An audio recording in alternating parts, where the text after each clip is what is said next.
Hello दोस्तों, मेरी कहानी वाले चैनल पे आप सभी का स्वागत है। तो दोस्तों, हमारी आज की कहानी है ननद बनी मुसीबत। अरे वाह, आज तो बहुत ही अच्छी खुशबू आ रही है किचन से। क्या कुछ स्पेशल बन रहा है क्या? क्यों ना बनाऊं। मेरी ननद पहली बार हमारे घर आ रही है तो उसका सारा फेवरेट खाना बनाया है मैंने। नीता, तुम प्रीति को अभी ठीक से जानती नहीं, इसलिए बताना मेरा फर्ज है कि प्रीति ज़रा टेढ़ी स्वभाव की है। उसे हर बात में दूसरों की कमी निकालने की आदत है और बहुत नखरे हैं उसमें।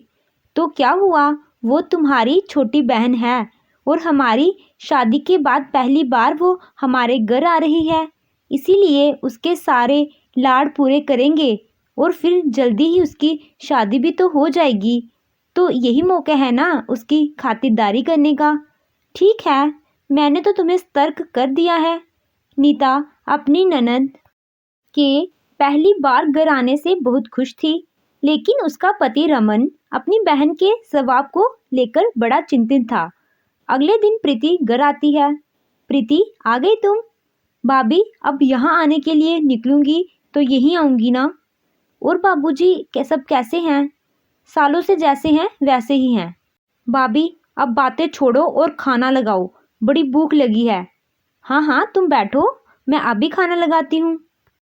देखो प्रीति, आज मैंने तुम्हारी पसंद का सब कुछ बनाया है।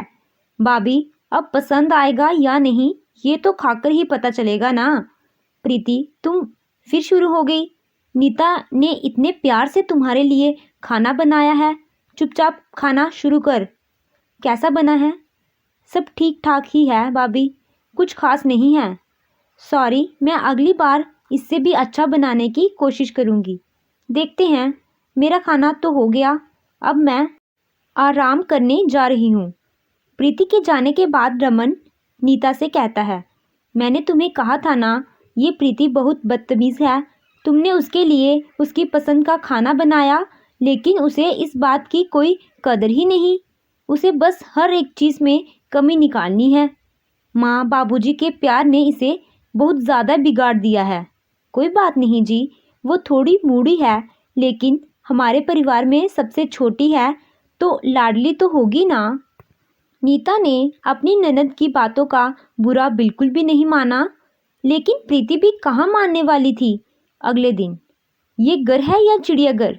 कितना शोर है भाभी, कितने लोग आते हैं यहाँ सुबह सुबह। हर 10 मिनट के बाद डोरबेल बजती है, मैं चैन से सो भी नहीं पा रही हूँ।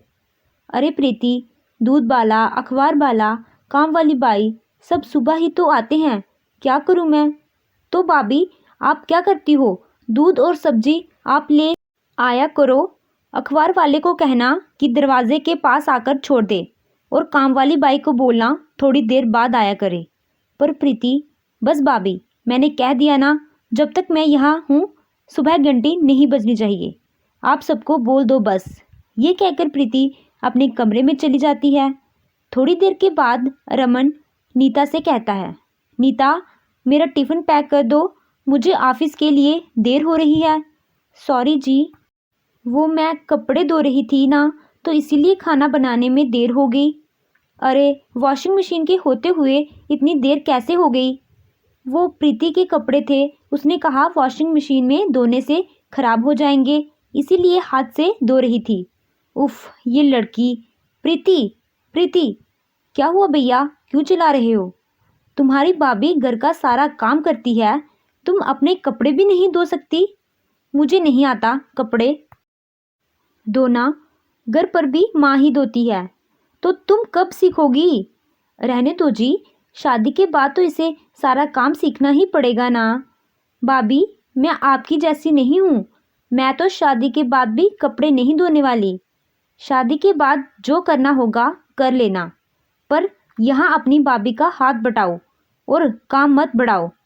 ये सब आपको भाभी ने सिखाया है ना, मैं सब जानती हूँ। अगर आपको मेरे से इतनी ही दिक्कत थी तो मुझे यहाँ बुलाया क्यों? मैं आज ही कहती हूँ बाबूजी से कि मेरी टिकट कटा लें।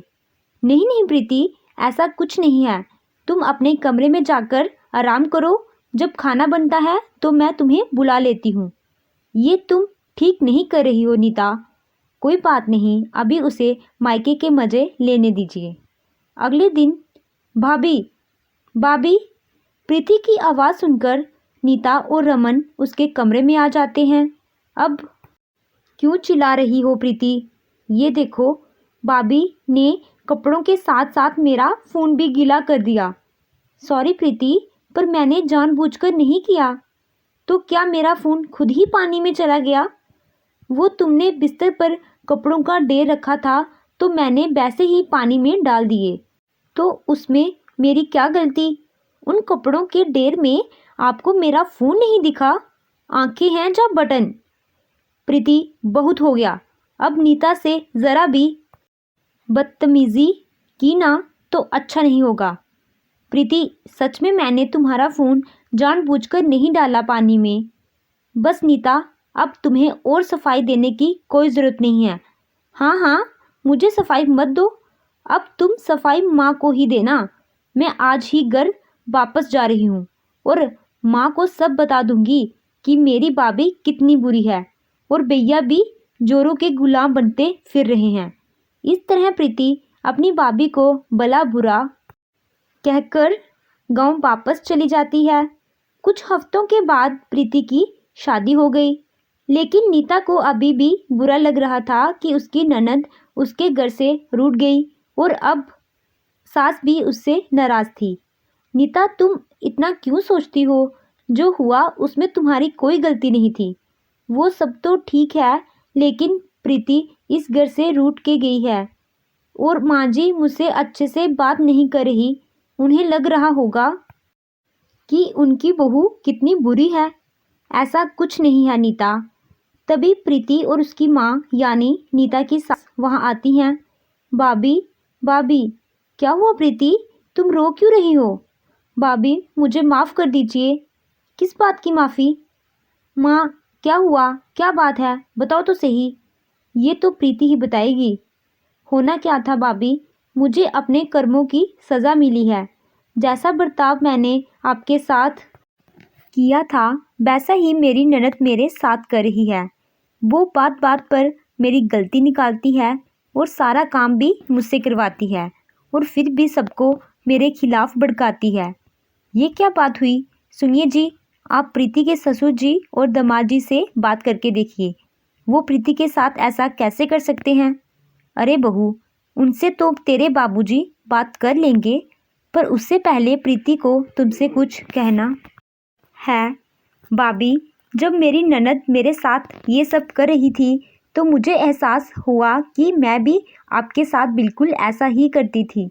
बहू, प्रीति ने मुझे सब कुछ बताया कि उसने तेरे साथ क्या क्या किया, इसीलिए मैं इसे यहाँ ले आई ताकि ये तुमसे माफ़ी मांग सके। भाभी, मुझे माफ़ कर दीजिए, मैं बहुत बुरी हूँ, लेकिन अब मैं सुधरना चाहती हूँ। तुम्हें माफ़ी मांगने की कोई ज़रूरत नहीं है। ये तुम्हारे बड़े भैया का घर है, जहाँ तुम जितना चाहे उतना नखरे कर सकती हो। पर एक बात आप सबको समझनी चाहिए कि अगर हर सास ये याद रखे कि वो भी कभी बहू थी और हर ननद ये याद रखे कि उसे भी कभी किसी की भाभी बनना है, तो कभी किसी घर में क्लेश नहीं होगा। हर आंगन में खुशियाँ ही दिखेंगी। तो इस तरह ननद को अक्ल भी आई और वो अपनी गलती भी समझ गई जब वो खुद भाभी बनी। तो दोस्तों, आपको ये कहानी कैसी लगी? कहानी अच्छी लगी हो तो वीडियो को लाइक कीजिएगा और अगर अभी तक आपने मेरे चैनल को सब्सक्राइब नहीं किया है तो प्लीज़ सब्सक्राइब कीजिएगा। Thank you.